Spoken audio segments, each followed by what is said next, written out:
Welcome to the Mulcahy Law Firm podcast. For over 25 years, Mulcahy Law Firm has helped plan communities and condominium associations throughout the state of Arizona. Please go to iTunes or your favorite podcasting platform and leave us a rating and a review. Thank you for listening. All right, good morning, everyone. I'll go ahead and give just a few seconds for attendees to enter the Zoom here, and we'll get all settled in. All right, well, again, good morning as everyone kind of filters in here. Welcome to class number 8 of our 2025 Virtual HOA and Condo Academy. In partnership with the cities of Avondale, Chandler, Glendale, Goodyear, Mesa, Peoria, Phoenix, Scottsdale, Surprise, and Tempe. So welcome, everyone. My name is Haidyn Dilorenzo. I am an associate attorney here at the Mulcahy Law Firm. I've been with the firm for about 4 years now, and in that time, I've enjoyed representing many Arizona HOAs and condominium associations. So we're very excited to jump right in today, but before we do get started, I'm going to go ahead and turn this over to my colleague and co-host of today's Zoom, Madeline Gegg, for a brief introduction. Thanks, Haidyn, for getting us started this morning. Like Haidyn said, my name is Madeline Gegg. I'm also an associate attorney at Mulcahy Law Firm here in Phoenix, Arizona. I've been an attorney here at Mulcahy Law Firm for a little over a year, and during my tenure so far, I've really enjoyed serving planned communities and condominiums around the valley. I'm excited to be here this morning to discuss association finances as we kick off our annual budgeting season. In today's class, we are going to discuss a financial overview covering important topics such as creating the 2026 budget, interpreting financial statements, the treasurer's and board members' financial responsibilities, and understanding reserve studies and reserve accounts. As always, we'll address questions at the end of our class, and we will conclude the main presentation right around 12, and then we'll move into questions at that time. For today's class, all questions were to be pre-submitted by 4 p.m. yesterday via a form that was sent out in our Mulcahy memo. And all questions received today will be rolled over to our live virtual First Friday event happening on September 5th at 9 a.m. So if your question wasn't able to get answered today, be sure to tune in for our next session. I believe our team just launched our first poll. This will be, before we're diving into the seminar, we like to start by getting a feel of who's in attendance today so that we can tailor the information to best serve all of you. So we definitely ask that you answer those polls as they come in, and we'll be reading out the results shortly as well. And then our second poll question will be to please let us know your current role. If you're a board of director member, a community manager, a homeowner, or maybe somebody else who's just interested in one of those roles. So we'll wait on those results, and before they come in, oh, here we go. So it looks like we've got a few folks from Avondale, several from Chandler, a few from Glendale. We have some folks from Goodyear, a good chunk of people here from Mesa. Hi, Mesa. Some people from Peoria, a big chunk of people from Phoenix and Scottsdale, some folks from Surprise and Tempe. And then it looks like the majority of people in attendance here are on the board of directors, so we're always happy to have you. Some community managers, some interested homeowners. We always love to see homeowners participating as well. And then a few people that fit into that other category. So thank you all for responding to that, and thanks for being here. We're going to get started today with an update on the pending legislation. The Arizona legislature began the 2025 session on January 13th, 2025, and adjourned on June 27th, 2025. This adjournment was following a lengthy budget battle that nearly resulted in an unprecedented state government shutdown. Luckily, Governor Hobbs signed the bipartisan negotiated budget bill on June 27th. During the legislative session, Governor Hobbs also signed 4 bills into law that directly impact community associations. These 4 new laws will become effective on Friday, September 26, 2025. Additionally, we're going to highlight 3 other bills that were signed into law that may be of interest to community associations.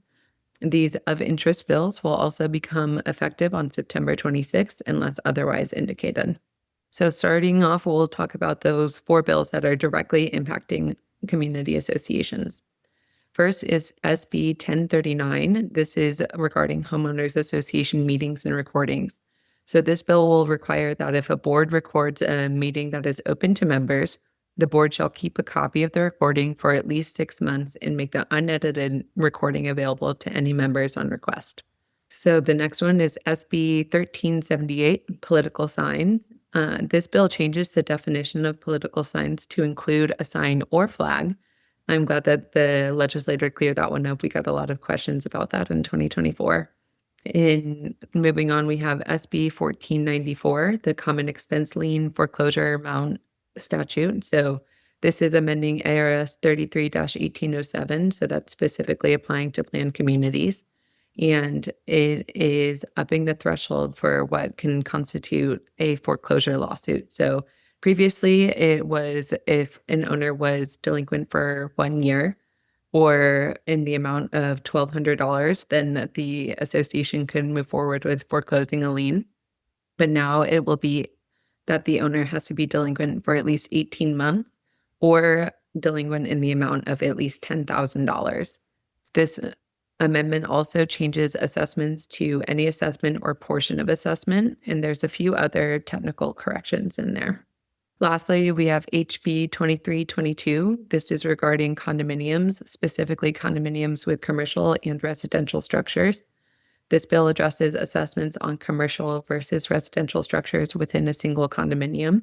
And this bill will also include some definitions that help to specify what constitutes a commercial structure, what constitutes a common expense, and what constitutes a residential structure. This bill only applies to condominiums. Next, we've got those three that I mentioned at the top of this section that are not specifically applied to planned communities and condominiums, but may have some relevance to our community associations here in Arizona.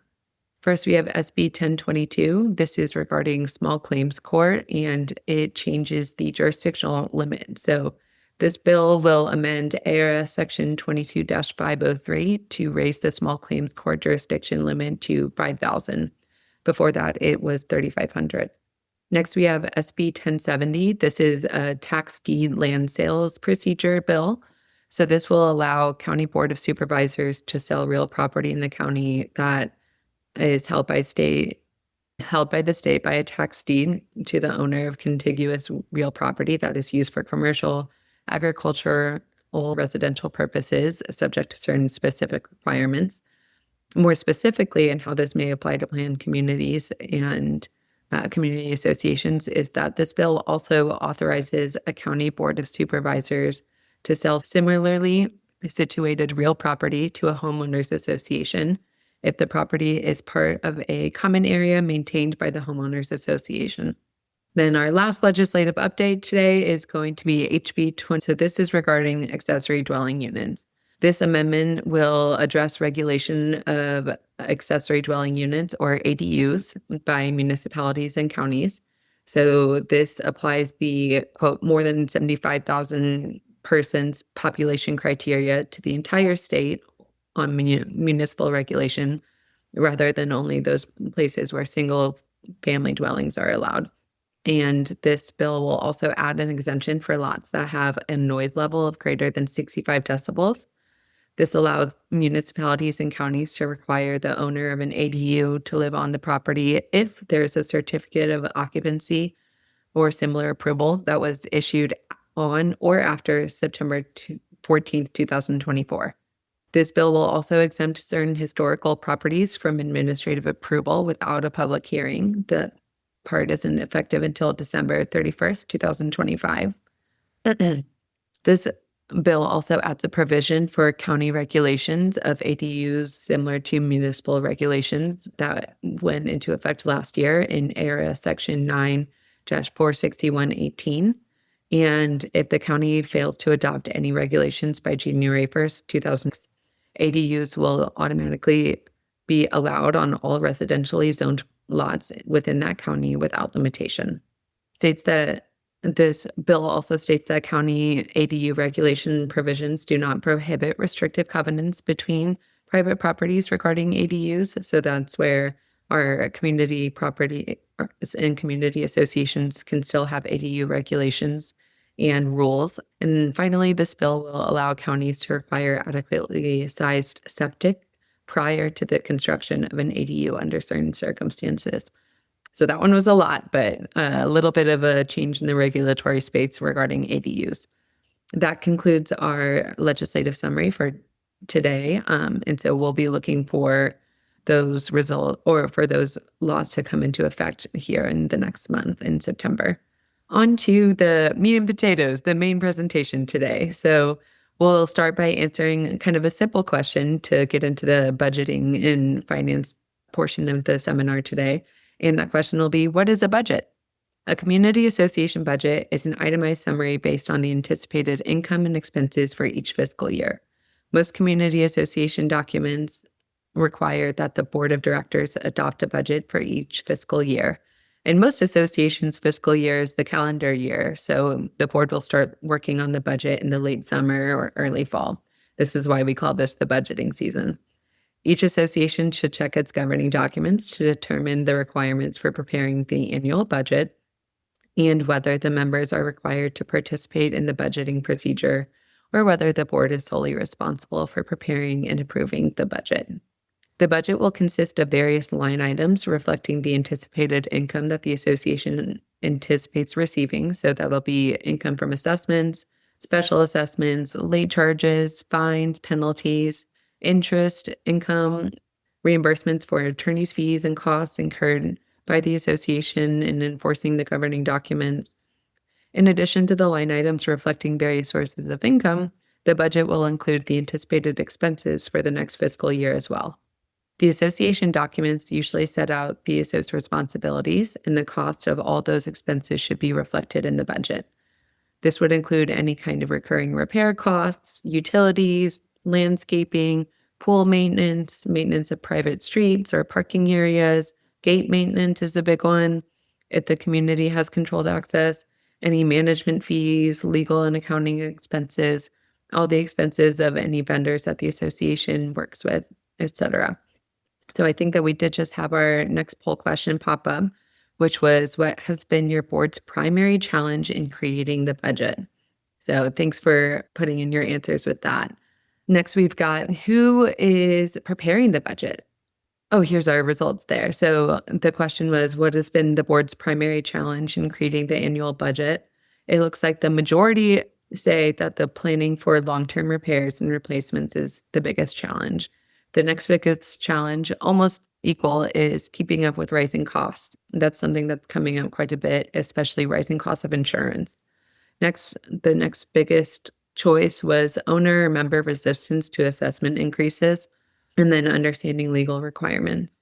Now, with owner and member resistance to assessment increases, this one's tough, especially if your governing documents require the owners to approve or ratify the next year's budget. But we can talk a little bit about ways that we can increase owner approval a little bit later on in the presentation. But it's one of those things that nobody wants their assessments to go up. But if you really understand the process and why assessments might be raised, then people might have a better understanding.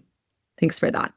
So preparing the annual budget. If the association is managed by a management company, that management company typically prepares the budget for the board approval, since that management company typically pays the bills for the association and has all the backup information that's required for preparing the budget.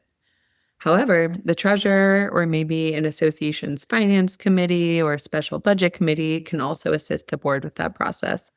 A lot of times the treasurer will kind of work hand in hand with the management company on that first draft. In a self-managed association, the treasurer and any kind of budgeting finance committee typically completes the budgeting process and prepares that first draft entirely on their own.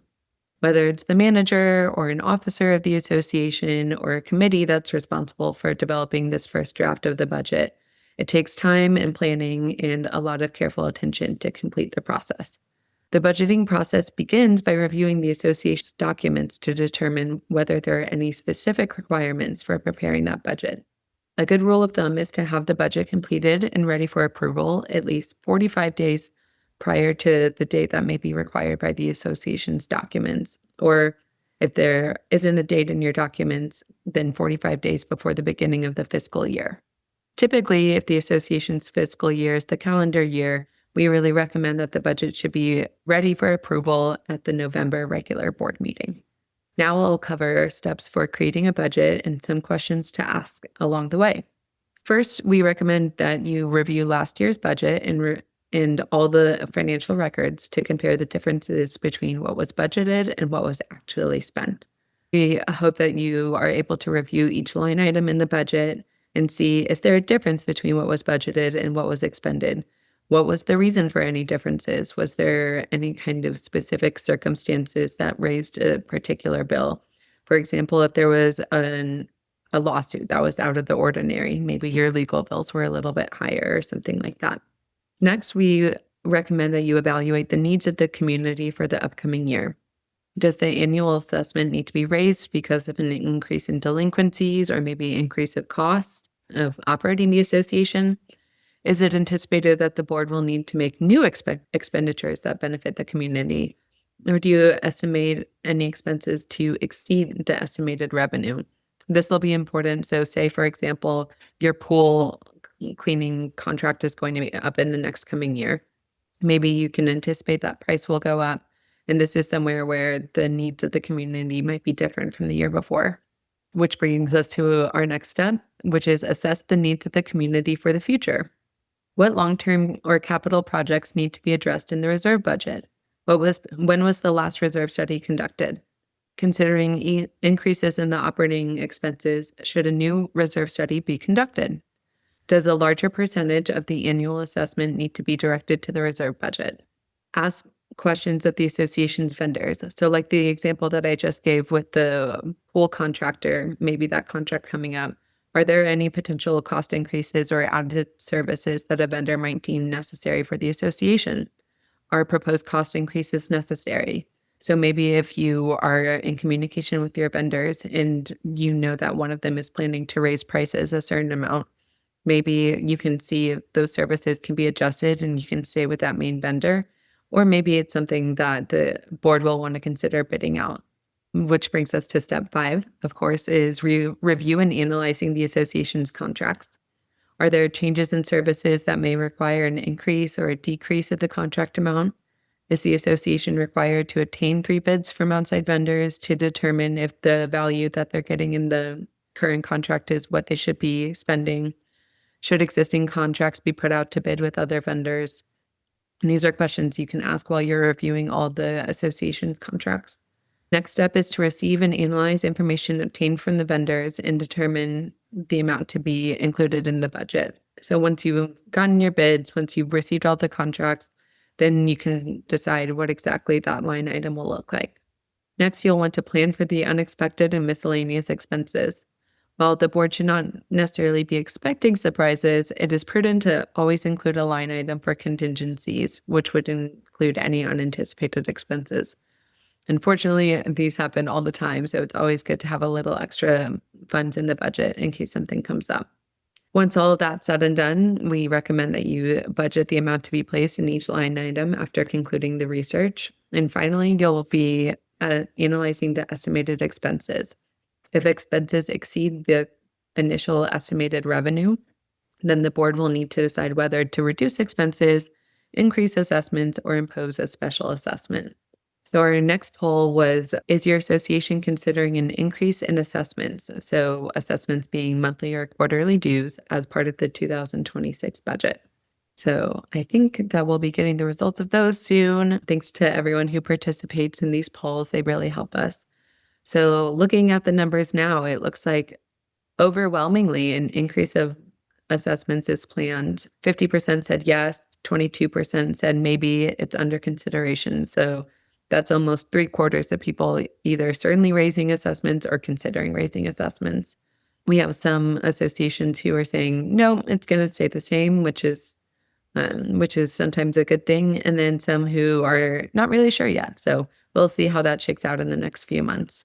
Next, we have presenting the budget and adopting the budget, that process.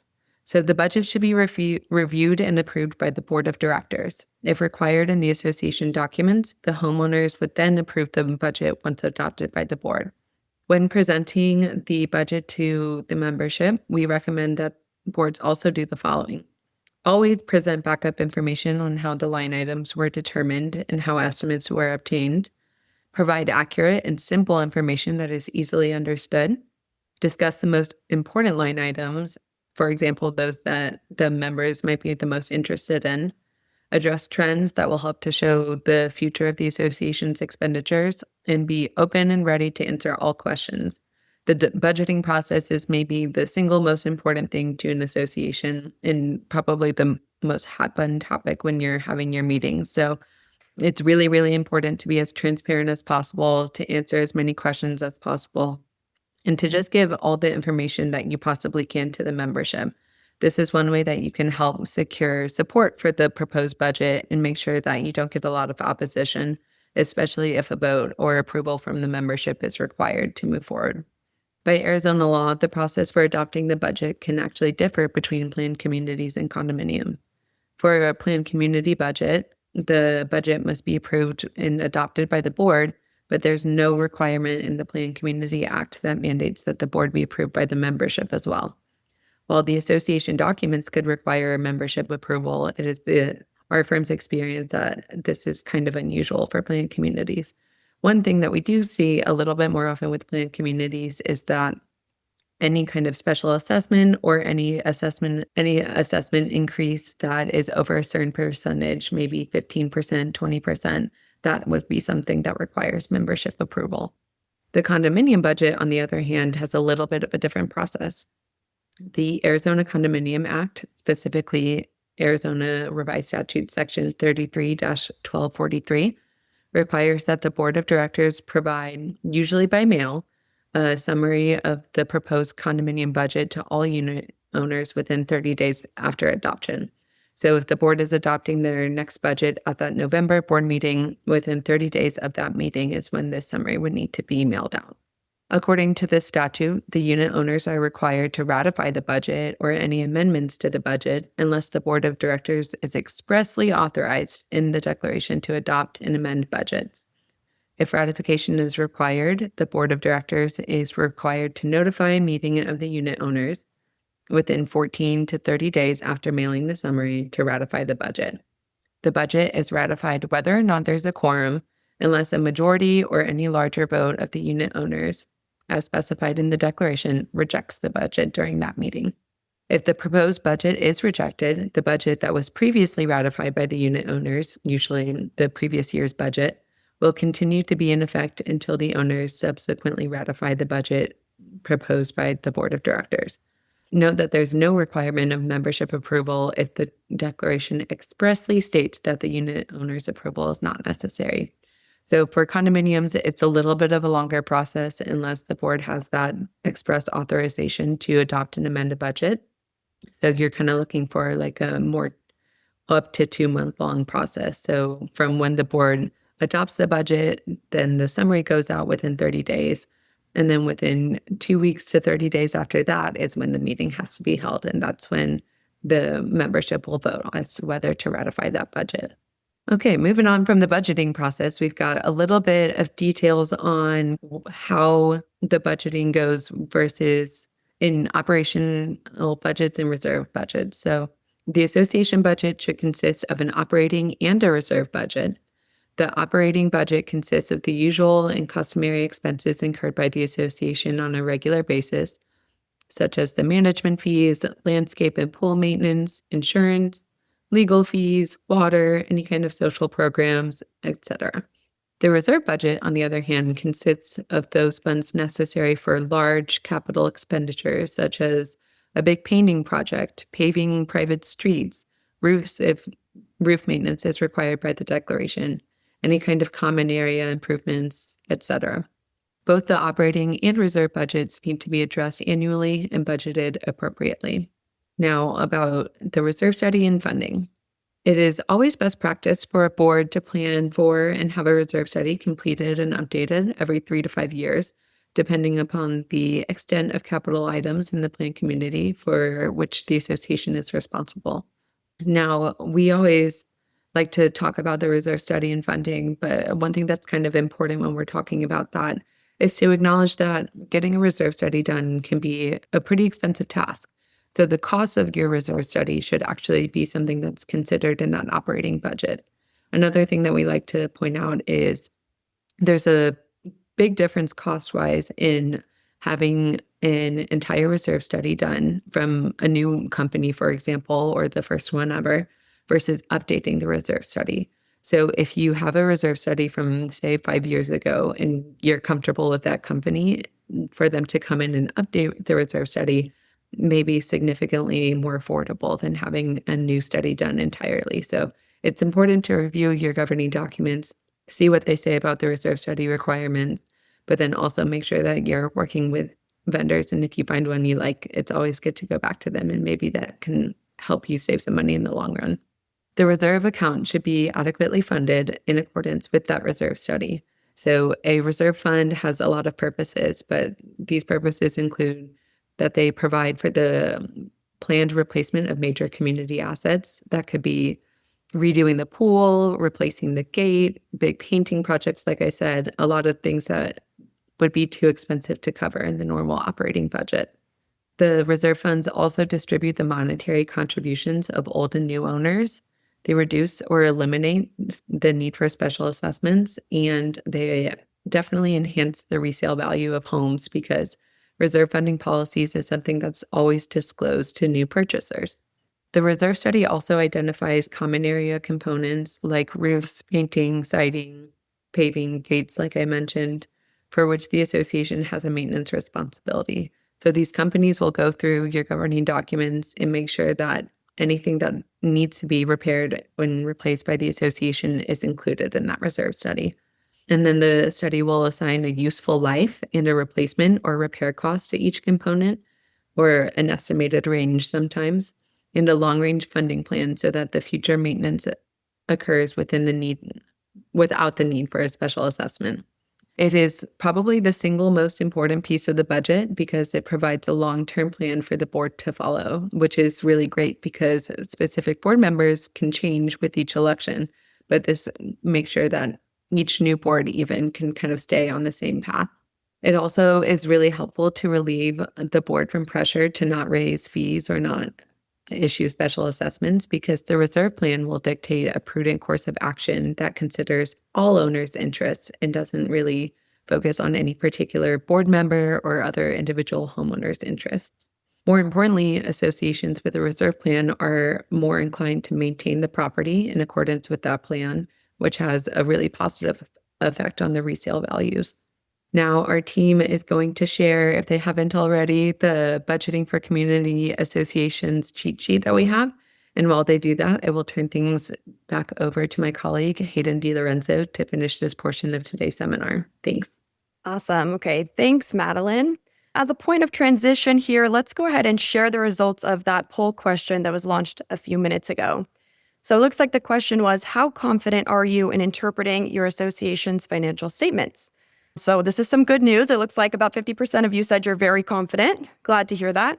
About 31% said somewhat confident, 13% said not very confident, and 6% said not at all confident. So thank you guys for sharing that with us, and hopefully we can give you some good information here to help out with that if you're on the less confident side. So just to begin my portion of this presentation here, we'll start off with some fiduciary duties and procedures.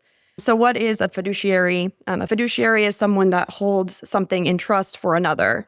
So the duty of a fiduciary is going to be a duty of care in addition to a duty of loyalty. So let's talk a little bit about the duty of care that you have as a board member.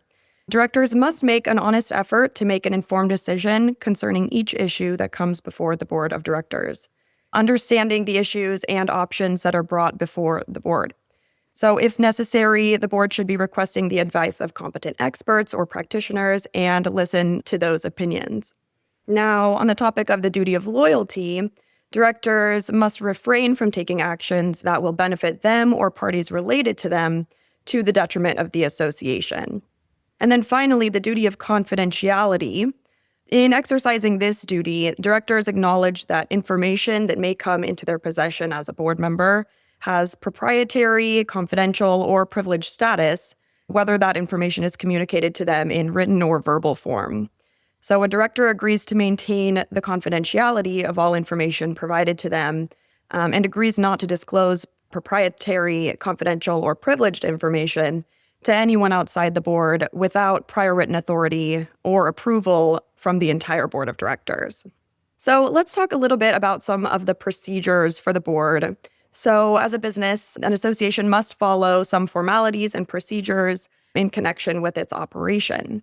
So reporting, meetings, notices, and voting as outlined in the governing documents must be followed because failure to do so may affect the legal status of the association and can create a liability, allowing exposure to a potential lawsuit. So we will go ahead and share a cheat sheet with you. This is going to be a little bit about responsibilities of the president and vice president, but this will also have a little bit of information, I believe, with regard to the treasurer. Now, the treasurer is going to be kind of a big key player in the association when it comes to exercising the fiduciary duties of the association. So just a little bit of information on the role of the treasurer. The community association treasurer is typically responsible for assuring that a draft budget is prepared and reviewed.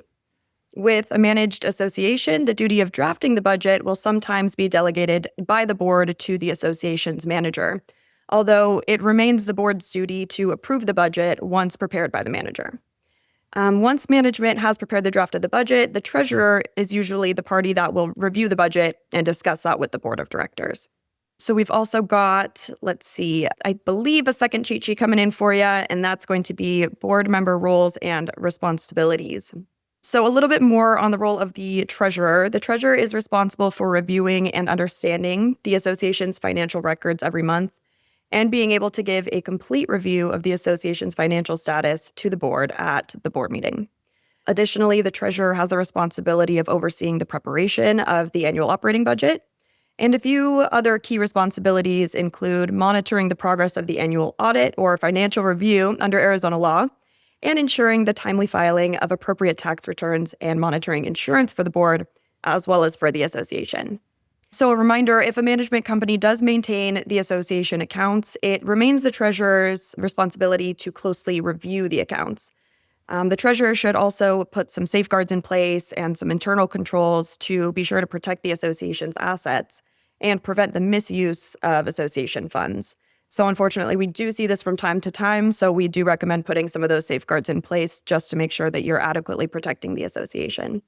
So a treasurer who's aware of all aspects of the accounting for the association is a good way to do this.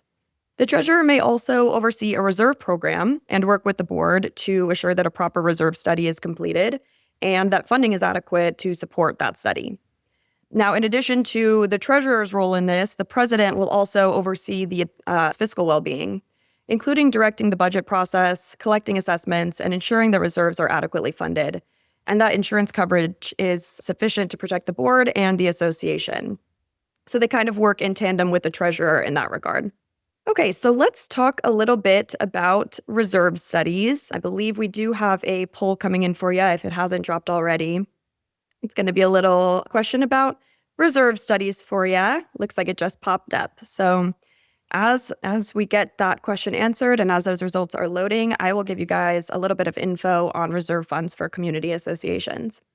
I know Madeline did cover this a little bit in her part of the presentation. I'll just give a little bit of an expansion on this for a little bit more detail. As an initial tip, Arizona law does not require a developer or an association to create and fund reserves for a community association.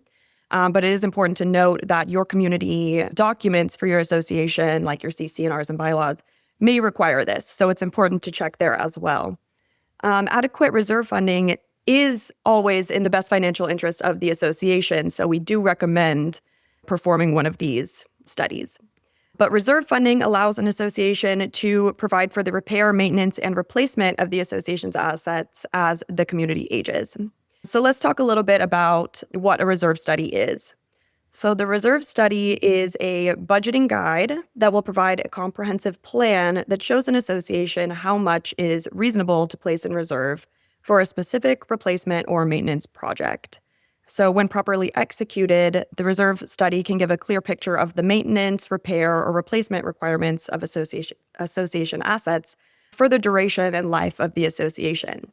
So a reserve study is going to start with an accurate inventory of the association community assets to determine the useful life of those assets and provide a review of the association's documents to determine the responsibilities of the association regarding property and assets.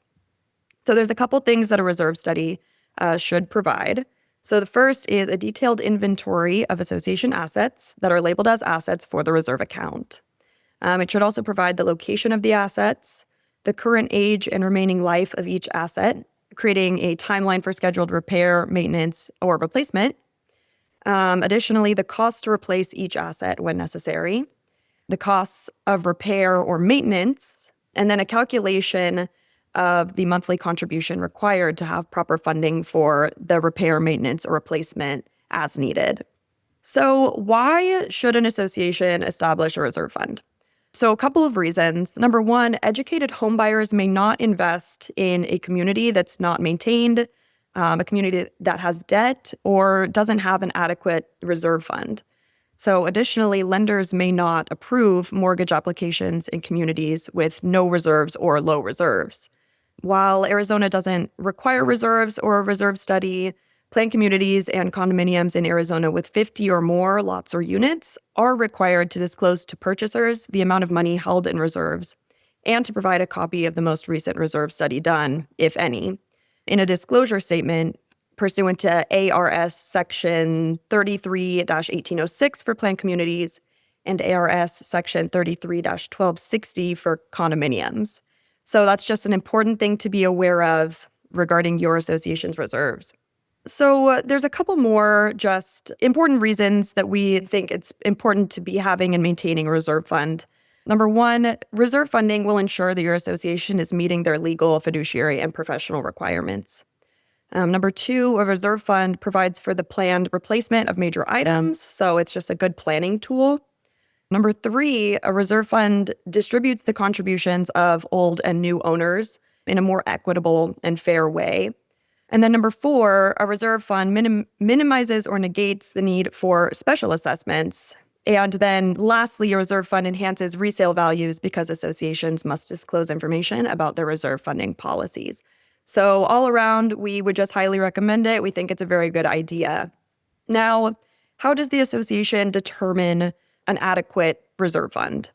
So the reserve study inventory should determine assets that will be included in a reserve budget and also label those items that will be operational expenses. So let's talk a little bit about operational expenses versus reserve expenses.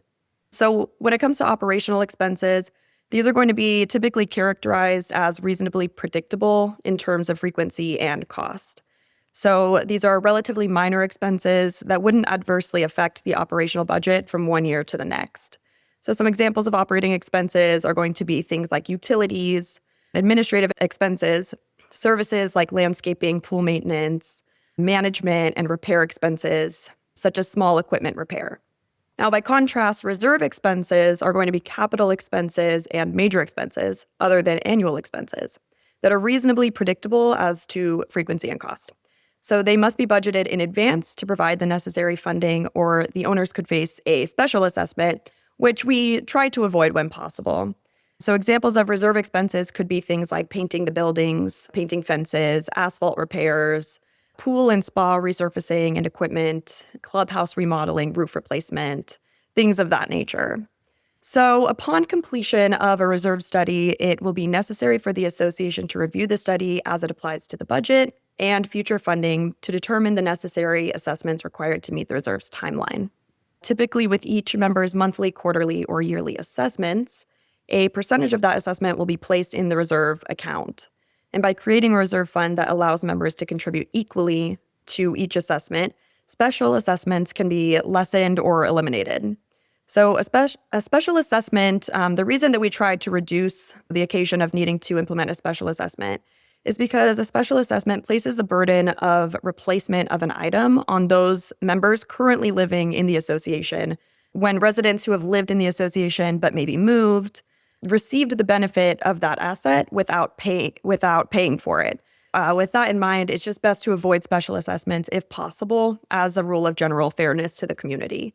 We understand that sometimes a special assessment does become necessary, and in those cases, we think that it's a good idea to move forward with those. So when a reserve study is completed and implemented, the association can plan for efficient payment of major expenses, thereby offering residents a fair distribution of payment responsibility over the life of the community. All right. And it does look like our poll results have come in from that last poll that popped up. So I'll go ahead and just read those out for you right now. The question was, when was the last time your community association conducted a reserve study? So it looks like about 54% of you said that you had a reserve study done within the last 3 years, which is great. About 15% said 3 to 5 years ago. About 9% said over 5 years ago. 16% were unsure. And then 7% said that their association has never done one. Now, as we kind of discussed before, that's definitely not necessarily a problem if your association hasn't done one or if it's been a while. You just want to be sure that you're checking your association's documents to make sure that you are doing those at a frequency that's required under your association's documents. All right, so thank you all for participating in that poll. I'll go ahead and talk to you a little bit about the cost of a reserve study. So experts generally recommend that reserve studies be reviewed or updated every 5 years, which allows for the opportunity to adjust the funding requirements as needed.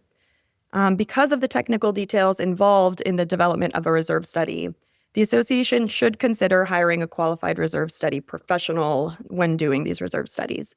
So a professional reserve study will typically range between $1,500 and $5,000, depending on the size and amenities of your association. Now, if that's a little steep for your association or your association can't afford to hire a professional, there are some really good do-it-yourself software programs and worksheets that are available, and these typically fall in the range of about $250 to $1,000, so maybe a little bit more affordable for your association, depending on its needs. Okay, now that we've talked about what should be included in your association's reserve study, let's talk a little bit about what should not be included. So budgeting for assets that would have an estimated useful life equal to or greater than the community itself is typically excluded from reserve funding. So some examples of this would be the complete replacement of elevators or, say, electrical wiring within your association.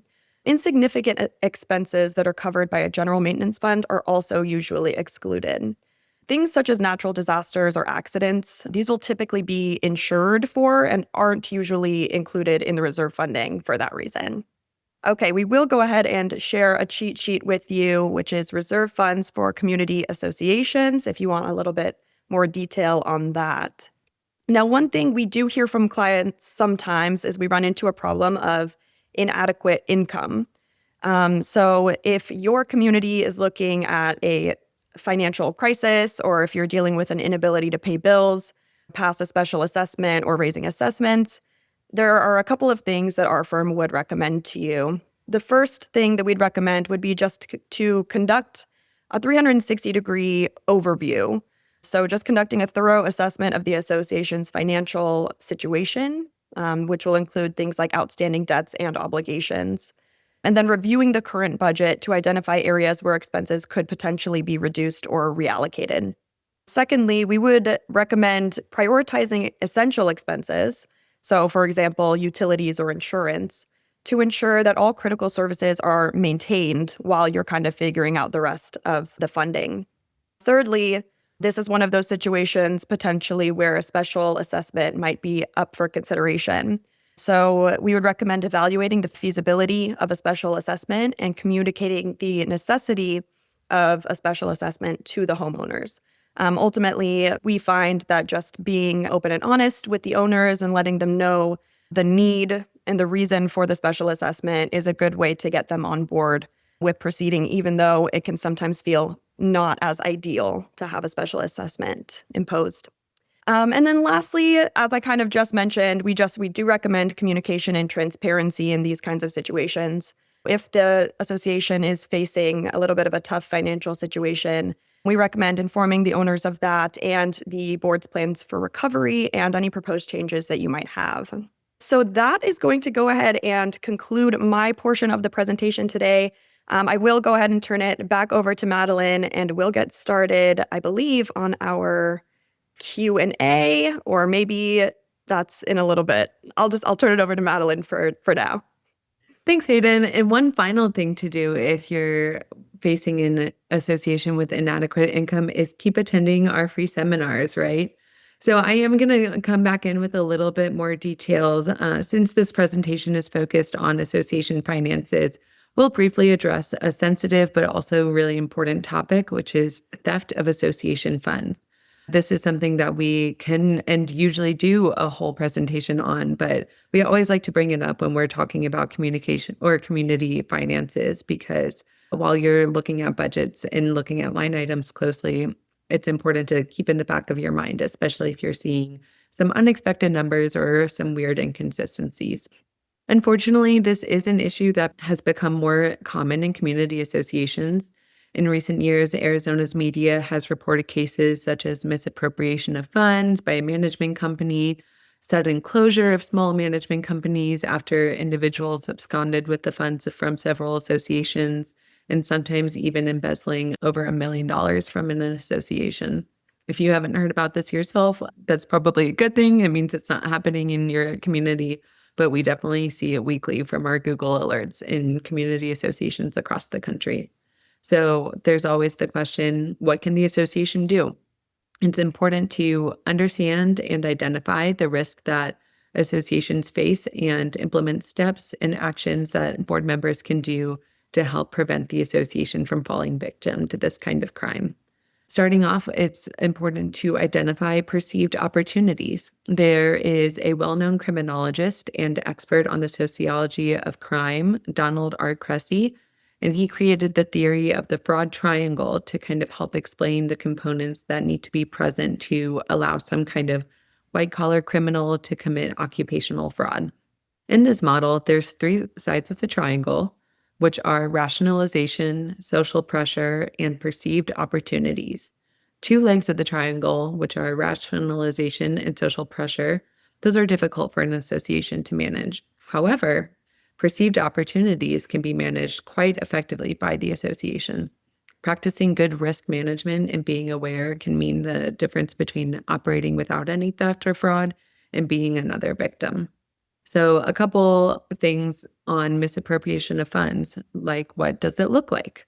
It can look like a variety of different actions, but some examples are the outright taking of cash, faked expenses, non-existent employees or former employees that are still on the payroll, transferring association funds to another community, the management company or the manager, use of association funds as collateral on personal loans, showing investments on the financial statements as certificates of deposit when they're actually non-existent. A manager may be paying personal bills with the association's funds. A few warning signs of potential fraud include the following: missing bank statements and reconciliations, general ledgers that don't add up, that don't balance, missing or altered documents, photocopies rather than originals, unexplained cash shortages, unauthorized credits to receivable accounts, increased past due accounts, duplicate payments to vendors, unexplained overdrafts and other bank charges, any unauthorized purchase, transaction, and payments for unspecified services. Accounting checks and balances are vital steps towards protecting the association's assets, but vigilance and awareness are also needed. The board of directors should periodically set aside time to do a full discussion of all financial matters facing the association. And above all, they must maintain a level of skepticism. Ultimately, the buck stops with the treasurer, and the treasurer must be especially vigilant with oversight of association funds. A good time for the board to look at everything is when preparing those monthly financial statements. Some other tools that the board can implement to prevent falling victim to theft and fraud.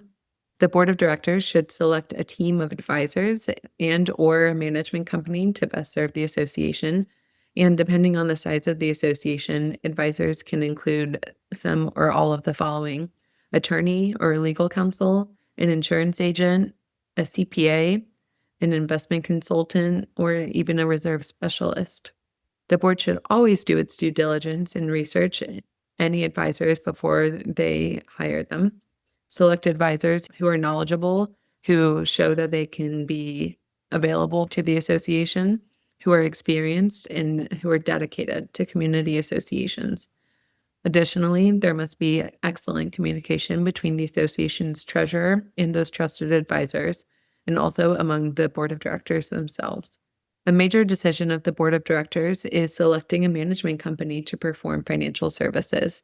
I feel like the vast majority of community associations in Arizona do employ a management company, even if it is just on a really basic level where they don't do much of the day-to-day operations or CC&R enforcement or things like that.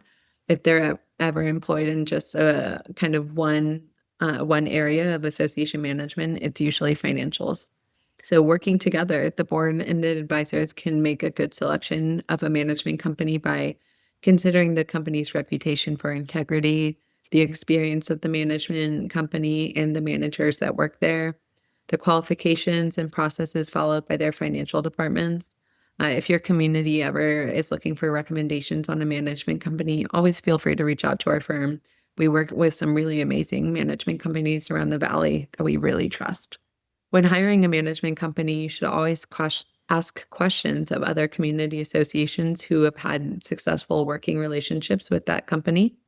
It's also perfectly acceptable and sometimes necessary to research the management company and their specific employees.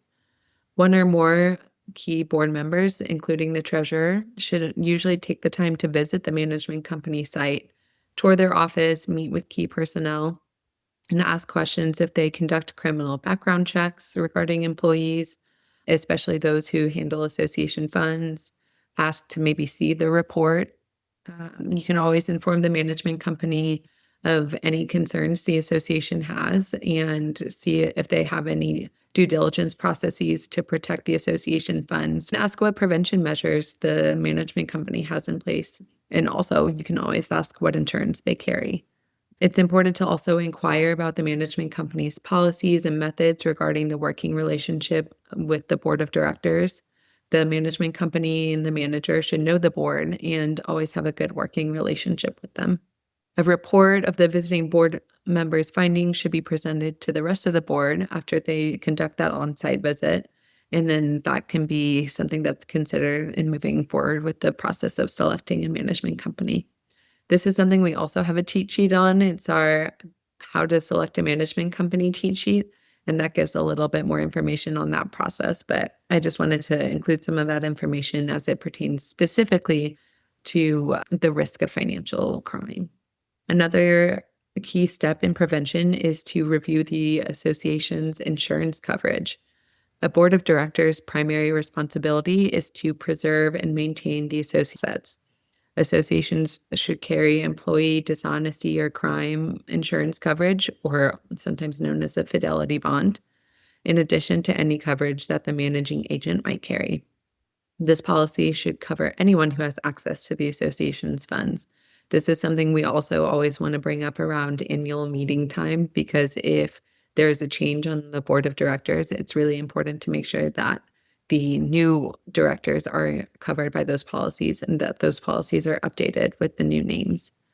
You should also review the coverage offered by the insurance company and meet with your agent to make sure that it meets the needs of the association and covers some of these aspects of employee dishonesty, forgery or alteration of records, protection while on association premises, protection while in transit regarding association business, money orders and counterfeit currency, and computer fraud.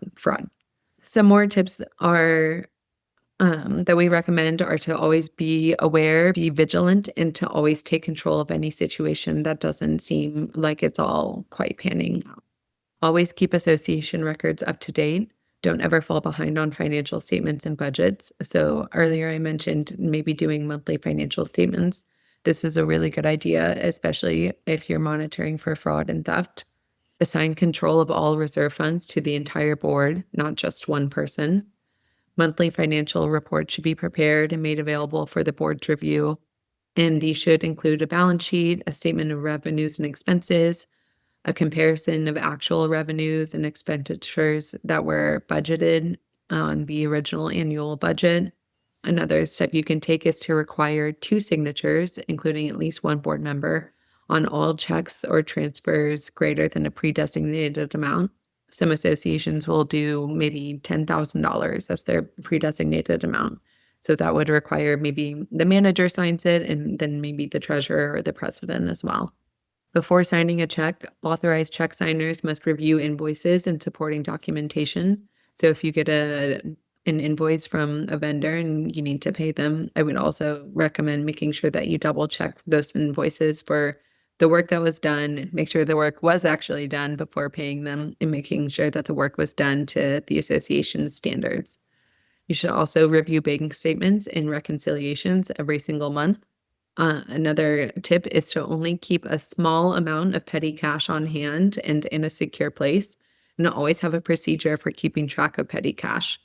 You should also be regularly reviewing delinquent receivable balances, including delinquent owner accounts, purchasing adequate fidelity insurance that I spoke about. In addition, arranging for directors and officers coverage, so D&O insurance, in the event a board manager or a board member is accused of financial mismanagement. You should also consider hiring a CPA to conduct an independent annual review or audit. And if your board discovers that funds are missing from your association, remove the suspected fraud perpetrator from a position of control and put a stop to all bank account activity. Always notify your insurance carrier and check with your association attorney for advice on how to proceed. This is something that people should really be acting quickly on. So if there's ever a red flag that goes up, you can always resume activity as normal, but you can't ever go back in time and wish that you acted sooner. So this concludes the substantive portion of our seminar today, and now we are going to get into our Q&A. I'll kick us off with our first question, and as a reminder, if you didn't get your questions in by yesterday's deadline, they are still received and they will be answered at our next First Friday event in September. So if you don't hear the answer to your question, make sure you tune in for that.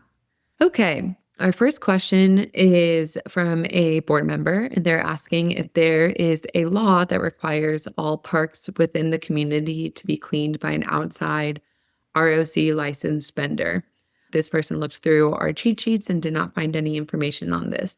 The firm is not aware of any law that requires this, but it is our opinion that it's always best practice to use licensed, insured, bonded contractors for any work that's done within the association. Question 2, a condo owner received permission to install a security door from this association's architectural review committee.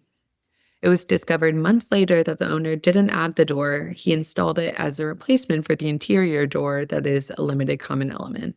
The new door has glass windows and does not comply with the building code that requires a 30-90 burn time. What is the best way to handle this? So we would need to take a look at the CC&Rs in the ARC application to give a specific opinion on this. But generally speaking, when an owner installs something on their unit that wasn't approved or violates documents or city code, we recommend having our firm sending them a letter informing the owner that the change is not approved and that the owner needs to restore the change back to its original condition or seek written approval from the ACC for a new door that does meet the requirements of the association's documents and those relevant city codes. All right, I'll jump in for the next couple questions here. The next question looks like it's from a board member. This question says, our HOA has recently encountered a request for a detached casita to be built. We have granted additions to existing structures, but do not want individual buildings added. Is it sufficient to reject the request, or do we need to alter our CC&Rs? We don't allow short-term rentals of existing structures either. Do we need to specifically say no casita rentals as well, or are we covered? All right, so great question. Thank you for submitting that. To answer your question, our firm would probably need to do a more thorough review of your association CC&Rs, specifically the provisions on the Architectural Control Committee and accessory structures to adequately answer this question. The board may be able to deny the application based upon the existing language in the CC&Rs, or it may have to propose an amendment to the CC&Rs to clarify this. But if you'd like us to evaluate that a little further, please feel free to send us your association's documents and reach out to our firm so that we can discuss this with you further. All right, so our next question is also from a board member. This one asks, are HOA governing document violation notices confidential?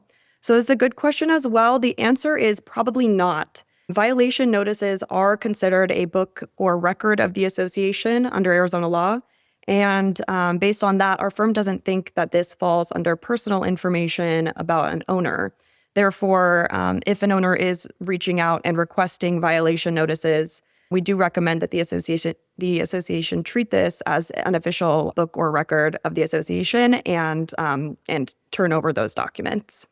Thanks for answering that one, Haidyn. We get that question pretty often. Our next question is from a member of the board of directors for a condominium, and they ask, when a claim is submitted by an owner under the HOA insurance policy for repairs to their individual unit, who is responsible to pay the deductible, the owner or the HOA? Honestly, this one really depends. Your association's attorney can look over the facts and circumstances surrounding the damage. A big determining factor is how the damage was caused. So if the damage was caused by the owner, for example, maybe a grease fire, then the owner might be responsible to pay the deductible. Alternatively, if the damage was caused by, for example, a broken common area or common elements pipe, then it would likely be the association that's responsible for paying the deductible.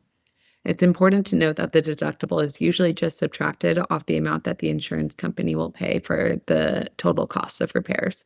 Our next question is also from another board member, and they ask that our board has a fiduciary duty to develop and meet a budget, but unexpected maintenance has required us to use reserve funds for urgent needs.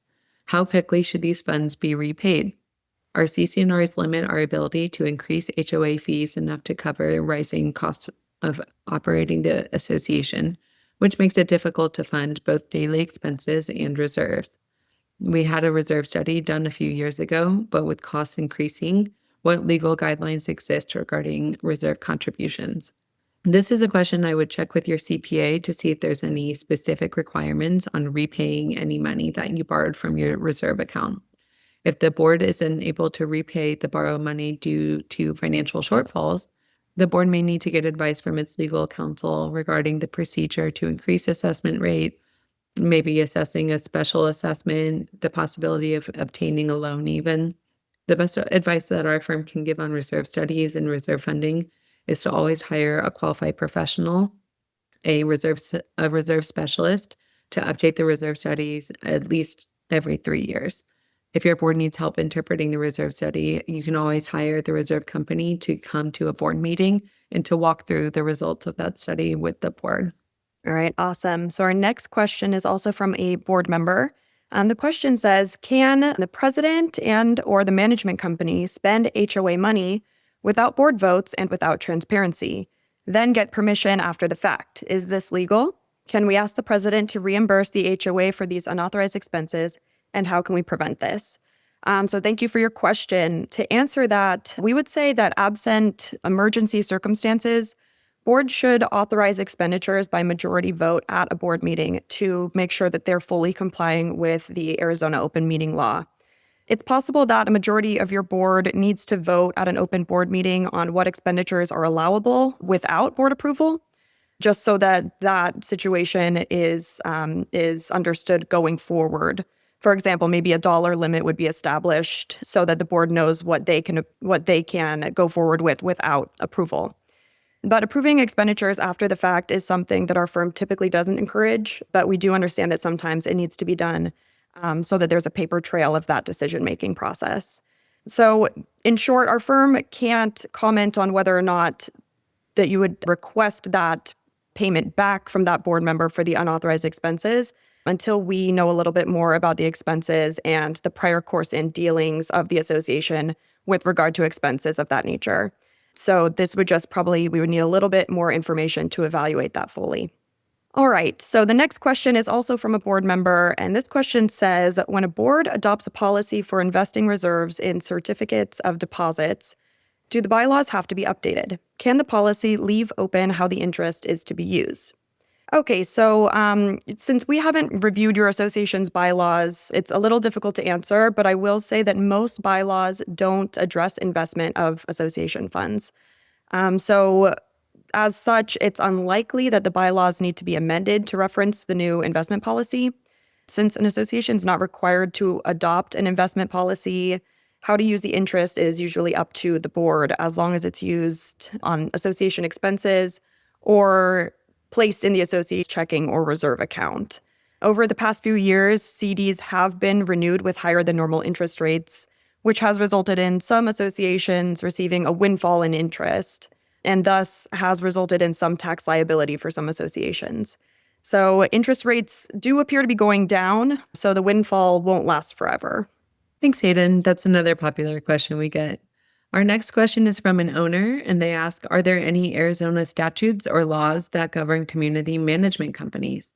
Our community management shows inconsistency in advising or following the community documents, such as the CC&Rs, bylaws, or the Planned Communities Act in Chapter 16 of Title 33 of the Arizona statute. In short, no, there are no laws that regulate management companies in Arizona right now. Our next question comes from a board member, and they ask, how prevalent is HOAs investing reserve funds in tax-exempt municipal bonds in order to avoid the 30% federal tax rate for HOAs filing on IRS Form 1120-H? Who are the major financial advisors to HOAs that are knowledgeable in tax-exempt investing? I believe this board member might be a CPA, which explains the level of in-depth of this question, but our firm doesn't really receive a lot of questions about investing in tax-exempt municipal bonds, so we definitely recommend touching base with a CPA to exactly determine what investments are appropriate for the association. And then you can also find out from your management company if they have recommendations on financial advisors for HOAs and condos. Again, this isn't a question that we typically field. But that said, it's important to note that we do always recommend that investments by an association should be some in the lower level of risk range, especially if it's the majority or the entire reserve fund. Awesome. And I will wrap it up with today's last question for our Q&A. Just a reminder, as Madeline did mention before, if your question was submitted and it somehow wasn't included today, that will be answered at our firm's virtual First Friday event in September. So please tune in for that if you didn't hear the answer to your question today. Okay, so this last question is from a board member. The question says, we have a new management company as of 2025. There are 17 boxes that we are paying monthly storage fees for, probably really old stuff. How far back should we keep records? All right, well, thank you for the question. Our firm does have a cheat sheet on records retention that will be helpful to you in determining what records to keep and what records to toss. Without knowing specifically what's in those 17 boxes, it's a little hard for us to comment today on what records should be retained or tossed, but hopefully this cheat sheet will give you a little bit more information and help you out in that process. Okay, so with that does conclude our Q&A portion today. It does look like we had 200 viewers at peak today during the presentation, which is a new record for us for 2025. So thank you all for being here with us today. We really appreciate it, and we love hanging out with you and giving you a little bit of helpful information, hopefully. As a few closing remarks, I will go ahead and remind you about our firm's First Friday events. Our next First Friday event will take place on September 5th at 9 a.m., where Beth Mulcahy will be rapid fire answering questions live via Zoom and on Mulcahy Law Firm's Facebook page. So this, again, will include some questions from today that were asked and not answered today. Next, we've got some information regarding September class number 9. This will be taking place Tuesday, September 16th at 11 a.m. from 11 to 12. And this will also take place on Zoom and Facebook Live. Now, this is the 2025 legislative update, insurance challenges, and community safety.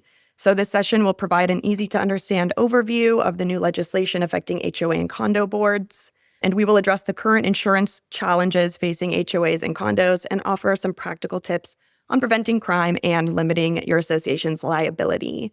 So please tune in for that. Next, we do have some information on the Scottsdale Neighborhood College, which is going to be an in-person event, which will take place on Thursday, September 18th, 2025. It's going to be from 1 p.m. to 3 p.m., and this will be located at the Mustang Library. The address is 10 North 90th Street in Scottsdale, Arizona. So please feel free to join us for that. And then lastly, that will be regarding the 2025 legislative update and how to effectively work with your community manager. So in that session, Beth Mulcahy will provide an easy-to-understand overview of the latest laws impacting Arizona HOAs and condos. Then she'll go ahead and dive into the unique relationship between associations and management companies, tackling common hurdles and providing practical solutions. The secret ingredient to success: teamwork. Join us to gain insights to stay ahead of the new laws and learn strategies for building a strong, effective partnership with your community manager. And also feel free to contact the City of Scottsdale with any questions on that. So with that does conclude our presentation for today. Thank you all again for joining us. We do hope that you have a great end to your summer, and we hope to see you at one of our upcoming events coming soon. So have a great rest of your day. Thanks, everyone. Don't forget, our free cheat sheets are available for download at mulcahylawfirm.com. The intent of our Zoom, Facebook Live, First Friday free call-in, videos, and podcast is to provide a forum for board members and community managers to receive answers to HOA and condo legal questions. Please note, the content in these sessions are general in nature and is not intended to and should not be relied upon or construed as legal opinion or legal advice regarding any specific issue or factual circumstance. You should directly consult with an attorney for advice regarding your individual situation.